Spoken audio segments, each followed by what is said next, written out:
दोस्तों, पोषण की जो शुरुआत होती है वो कहाँ से होती है? जब बच्चा पैदा होता है तब माँ उसे दूध पिलाती है और वहीं से पोषण की शुरुआत होती है। और दुनिया भर में माना जाता है कि माँ का दूध जो है वो बच्चे के लिए सबसे सुरक्षित है। हमारे साथ इस वक्त हैं डॉक्टर रश्मि सांघी, जो आईआईटी कानपुर में रिसर्च साइंटिस्ट हैं और जिन्होंने माँ के दूध को लेकर एक बहुत अहम रिसर्च की है। रश्मि जी, मुझे बताइए कि माँ के दूध को लेकर आपकी रिसर्च, आपकी टेस्टिंग में क्या सामने आया? मैं शायद उस टाइम नई नई माँ बनी थी। शायद मेरा वजह ये थी कि मैं उसको स्टडी को लेकर बहुत ज़्यादा चिंतित थी। तो उसमें हमने कुछ माँओं को कन्विंस किया, उनका हमने सैंपल लिया, उसकी हमने टेस्टिंग की। एंड जितना मैंने सोचा था, मैं बिल्कुल शॉक्ड। एक एंडोसल्फान और क्लोरिपाइरिफॉस, इस तरह के कुछ पेस्टिसाइड्स हैं जी। तो एंडोसल्फान करीब 800% ज्यादा मिला उस माँ के दूध में। 800% जी। और करीब 400% क्लोरोपाइरिफॉस, जो मतलब जो अलाउड लिमिट है, एडीआई आपका अलाउड, उससे 400% ज्यादा, और दूसरा 800% ज्यादा। तो ये तो बहुत शॉकिंग बात है। बहुत शॉकिंग है। तो ये मतलब बच्चा पी रहा है, जो माँ का दूध, ये माँ के दूध से बच्चे को जा रहा है। और ये माँ के दूध में इसलिए आ रहा है क्योंकि माँ जो है, जो सब्जियां फल खा रही है, उससे उसको, जी हाँ, उसमें पेस्टिसाइड है। जी हाँ। तो ये आईआईटी कानपुर में आपने ये रिसर्च किया। आइए अब मैं आपको ले चलता हूँ कासरगोड, जहां करीबन 25 सालों तक इसी एंडोसल्फान नाम के पेस्टिसाइड की हेलीकॉप्टर से स्प्रेइंग की गई थी। देखते हैं वहां पर एंडोसल्फान का क्या असर हुआ। 1976 से काजू के पेड़ों को कीट से बचाने के लिए एंडोसल्फान नाम के एक कीटनाशक का छिड़काव शुरू किया गया। कासरगोड जिले की 15,000 एकड़ जमीन पर हेलीकॉप्टर से ये जहर छिड़का गया। ईश्वर की धरती पर यह जहरीली बारिश लगातार 25 साल चली। लाखों लीटर एंडोसल्फान यहाँ की जमीन पर ही नहीं, लोगों की रगों में भी उतर गया। जिंदगी मौत से बदतर हो गई। 5,000 से ज्यादा लोग इस जहर से तबाह हुए। जन्म के 13 दिन बाद तक इसे वेंटिलेटर पर रखना पड़ा। हाथ पांव ने कभी काम किया ही नहीं।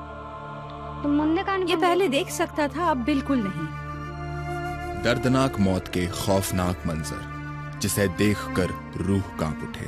मुझे ये बताइए कि जो बीमारियां हो रही थी लोगों को, ये जो बच्चे अबनॉर्मल पैदा हो रहे थे, उसमें फर्क आया ये स्प्रेइंग बंद होने के बाद?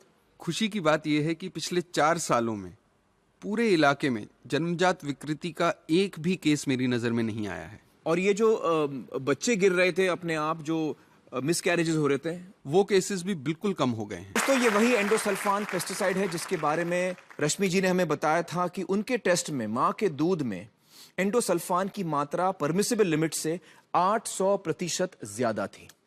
और माँ के दूध में पेस्टिसाइड आने की वजह यह है कि हमारे कई खाने के पदार्थों में पेस्टिसाइड्स मौजूद हैं, यानी कीड़े मारने का जहर मौजूद है। और दोस्तों, इसके बारे में सबसे बेहतर जानकारी शायद उसके पास होगी जो हमारा खाना उगाता है, यानी कि एक किसान।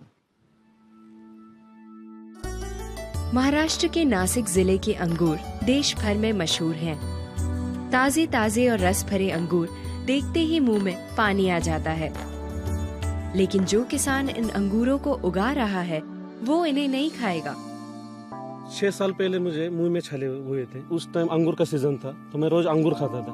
हम अंगूर की खेती के केमिकल स्प्रे करते हैं, तो फिर मैंने मेरे खेती का अंगूर खाने बंद कर दिया। तो मेरे मुंह के छाले बिगर दवा वो अच्छे हो गए। इंसेक्टिसाइड नहीं डाला तो इधर इंसेक्ट ने बाइट कर दिया इस बेरी को, तो काला दाग आता है। व्यापारी जब आता है वो देखता है इस पे बंच पे काले दाग है, तो भाव गिरा देता है, तो हमें फिर नुकसान हो जाता है।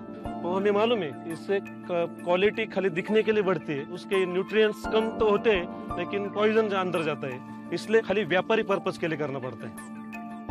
हमने अलग सी जगह खेती की, उसमें हमने बिगर केमिकल स्प्रे लगाए हुए सब्जी तैयार की और वही हम खाते हैं। फिरोजपुर पंजाब के सुरेंद्र राजपूत दुनिया भर को पेस्टिसाइड्स बेचने वाले खुद बिना केमिकल के खेती करते हैं। ये दवाइयाँ जो फार्मर्स में से लेके जाते हैं वो कीड़े मार दवाइयाँ होती हैं। स्लो पॉइजनिंग जो है ना, ये है।